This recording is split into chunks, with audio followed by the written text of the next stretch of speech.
Good morning all of you. Myself Deepa Nirmal, TGT English from राजकीय उच्चतर माध्यमिक विद्यालय तरहटी मुरा बादशाहपुर जौनपुर। करेंगे वर्ब और वर्ब के टाइप्स।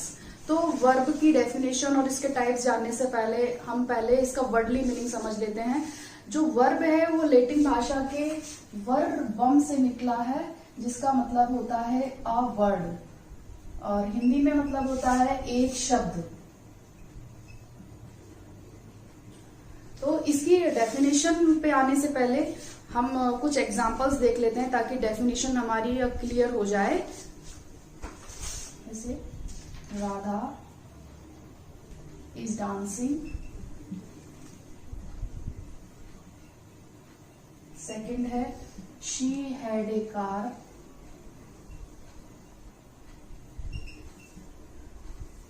Madhu is intelligent.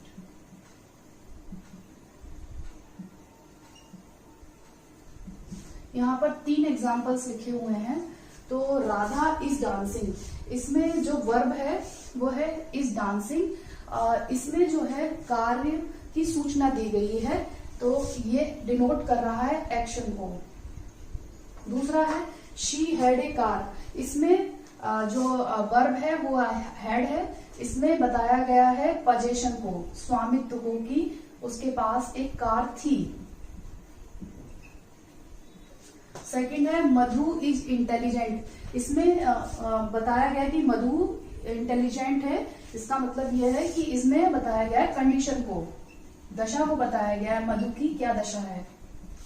तो जैसे कि एग्जाम्पल से क्लियर है कि वो ऐसे शब्द जो एक्शन बताएं, यानी कार्य होने की सूचना दे, या पोजीशन बताएं, स्वामित्व अधिकार बताएं, या फिर दशा को बताएं, वो शब्द वर्ब कहलाते हैं। देखिए, the words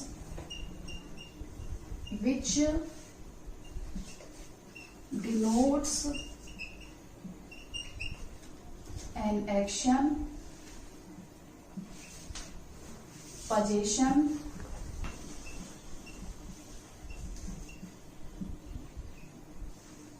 and condition, or it tells about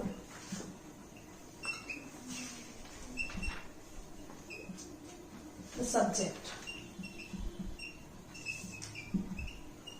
यहाँ हमने देखा कि is dancing, had a car, is intelligent, ये सब ये सब जो है अपने अपने सब्जेक्ट के बारे में बात कर रहे हैं। जैसे ये वाला राधा के बारे में बात कर रहा है, और हैड ए कार मतलब शी के बारे में, और इज इंटेलिजेंट मधु के बारे में। ये कहीं ना कहीं सब्जेक्ट के बारे में बात कर रहे हैं। तो वर्ब जो है वो ऐसे शब्द होते हैं जो कार्य होने की सूचना देते हैं, अधिकार बताते हैं, या फिर दशा को बताते हैं, या फिर व्यक्ति या वस्तु के बारे में हमें बताते हैं। अब इसको डेफिनेशन हमारी आ चुकी है। अब इसको और ज्यादा क्लियर करने के लिए हम इसको थोड़ा सा और देखते हैं। तो वर्ब्स डिनोटिंग एक्शन, यहाँ पर सिर्फ हम ऐसे एग्जाम्पल्स लेंगे जो एक्शन बताएंगे। जैसे Meera is eating the food,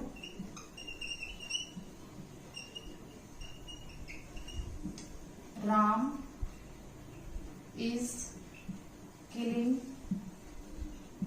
the bird. यहाँ पर अगर हम देखें तो Meera is eating the food, यहाँ पर कार्य होने की सूचना हमें दी जा रही है और मीरा के बारे में बताया जा रहा है। यहाँ पर भी राम के बारे में बताया जा रहा है। तो यहाँ सिर्फ एक्शन की बात हो रही है। अब सेकंड लेते हैं पोजेशन।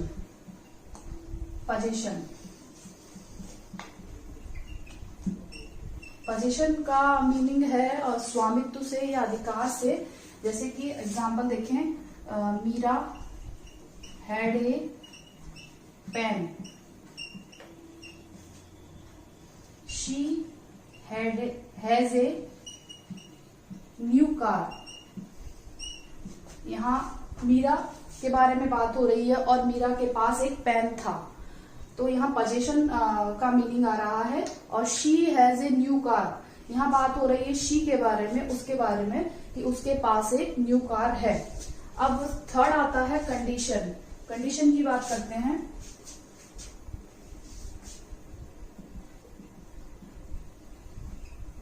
तो she is rich, Madhu was honest. इन दोनों एग्जाम्पल्स को अगर हम देखें तो यहाँ पर उसकी दशा बताई जा रही है कि शी इज रिच, वह अमीर है, उसकी अवस्था बताई जा रही है। और मधु वॉज ऑनेस्ट, यहाँ पर मधु की कंडीशन बताई जा रही है, उसकी स्टेट बताई जा रही है कि मधु ईमानदार थी। तो अब ये सब डेफिनेशन क्लियर हो चुकी है। आगे हम चलते हैं इसके टाइप्स पर।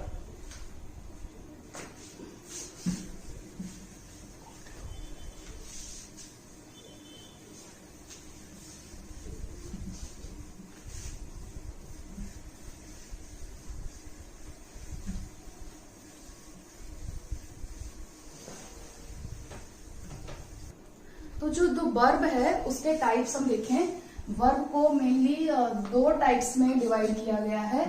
फर्स्ट है मेन वर्ब, इसे और भी नामों से जाना जाता है जैसे कि ऑर्डिनरी वर्ब,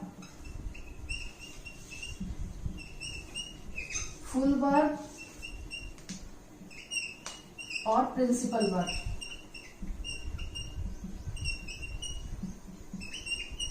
और दूसरी जो वर्ब का टाइप है वो है ऑक्सिलरी वर्ब।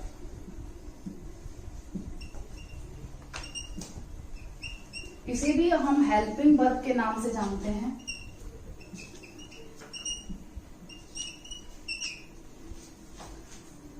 अब जो मेन वर्ब है उसे भी टू पार्ट में डिवाइड किया गया है आगे। फर्स्ट है ट्रांजिटिव वर्ब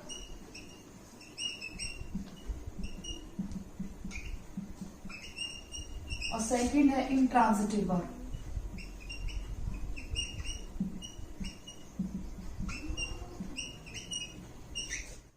अब हम टाइप करते हैं ऑक्सिलरी वर्ब के बारे में बात। तो ऑक्सिलरी वर्ब को भी टू पार्ट में डिवाइड किया गया है। फर्स्ट है प्राइमरी वर्ब और सेकंड है मॉडल ऑक्सिलरी वर्ब। अब हम बात कर लेते हैं कि मेन वर्ब और ऑक्सिलरी वर्ब क्या होती हैं।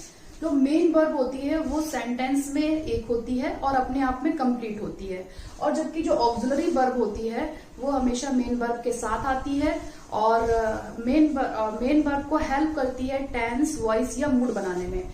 जैसे कि इसका एग्जांपल देखें, शी हैड डांस्ड। तो इसमें जो हेड है वो है ऑक्सिलरी वर्ब और जो डांस्ड है वो है मेन वर्ब। एक दूसरा एग्जांपल देखते हैं, she has been dancing for 2 days। इसमें जो डांसिंग है वो है मेन वर्ब और जो हैज बीन है वो है ऑक्सिलरी वर्ब। ऑक्सिलरी वर्ब हमेशा मेन वर्ब से पहले आती है और मेन वर्ब ऑक्सिलरी वर्ब के बाद आती है। अब आगे चलते हैं, हम ट्रांजिटिव वर्ब और इंट्रांजिटिव वर्ब के बारे में बात करते हैं। ट्रांजिटिव वर्ब को हिंदी में सकर्मक क्रिया बोलते हैं। जैसा कि नाम से ही स्पष्ट है, सकर्मक यानी कि कर्म के साथ में। तो इट रिक्वायर्स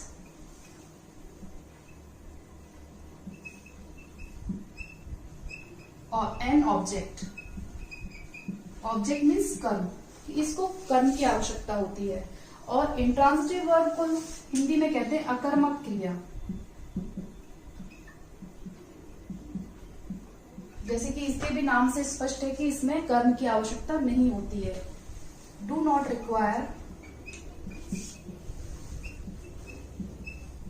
ऑब्जेक्ट। एग्जाम्पल देख लें हम। She drinks milk. यहां हम देख रहे हैं ये जो ड्रिंक्स है वो है वर्ब, और ये वर्ब का ट्रांजिटिवली यहाँ वर्ब यूज हुई है क्योंकि यहाँ ऑब्जेक्ट आया है मिल्क। अब कोई वर्ब ट्रांजिटिव है या इंट्रांजिटिव है ये हम नहीं कह सकते, ये डिपेंड करता है उसके यूज पर कि वर्ब जो है वो ट्रांजिटिवली यूज हुई है किसी सेंटेंस में या इंट्रांजिटिवली यूज हुई है। जैसे कि एग्जांपल हम देखें एक, शी ईट्स मैंगो। यहां पर जो ईट्स है, जो वर्ब है, वो ट्रांजिटिवली यूज हुई है। मैंगो को अगर हम रिमूव कर देंगे तो ईट्स जो है वो यूज हुई है इंट्रांजिटिवली। अब मैं होप करती हूँ कि आपको ट्रांजिटिव और इंट्रांजिटिव वर्ब समझ में आ गई होंगी। आगे हम बात करते हैं प्राइमरी वर्ब की।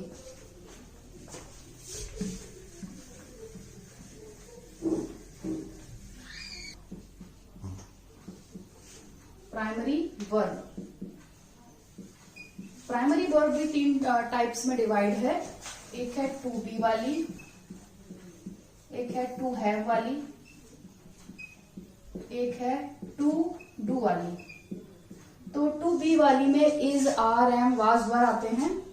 इज, आर, एम, वाज, वर। और टू हैव वाली में आता है हैज, हैव, हैड। जबकि टू डू वाली में आते हैं डू, डज, डिड। तो ये हमारी प्राइमरी वर्ब हो गई। आगे हम चलते हैं मॉडल ऑक्सिलरी वर्ब पर। Modal auxiliary verb.